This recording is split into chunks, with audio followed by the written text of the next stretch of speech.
there are 6 million people a year that go to Lourdes, France, for healings from the healing waters and to pray for others. So when Ananda Devi and I went there, after being there for a few days, it was amazing to see because about 20,000 people descended on Lourdes. And it was difficult in some ways for us personally, but very inspiring in another way because these 20,000 people were military folks from 40 different countries. And it was a military pilgrimage for peace, to pray for peace. You would even see these military men, kind of women marching around. It looked like they were holding like a cannon as they walked.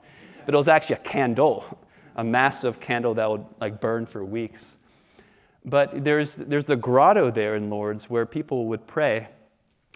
And you just this beautiful image of Mary that was created so for people could just go. And it was hard to get a moment of quiet, but once you did, you could really feel power coming from that statue. And it was amazing. Even where there's the healing baths where you could go in and they used to dunk you in the water, but now they just do something called the water gesture, where you can drink some of the water and rub it on your hands and wash your face with it. And there was a power there. As many as people there was there, they created such a beautiful vibration that you really felt a deep sacredness there. But what was also interesting was just near the grotto, there was, I forget the name of it, but basically it was a medical building to investigate miracles, which is pretty amazing. Since 1858, there's been about 7,000 documented miracles that have happened at Lourdes. But only 71 of those were actually approved by this medical research investigative service of the Catholic Church. And so we went, Ananda Devi and I went, and we spoke to one of the doctors. And they said, if you have a miracle, you come in, you can submit a form, and we'll investigate it.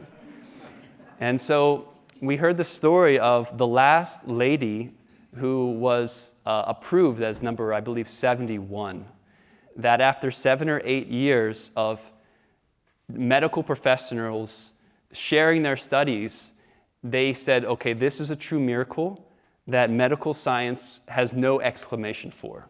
We call this a miracle. Okay?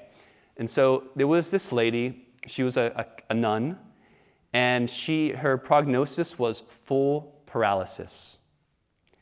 And so she goes to Lourdes, and she was asked, why did you go to Lourdes?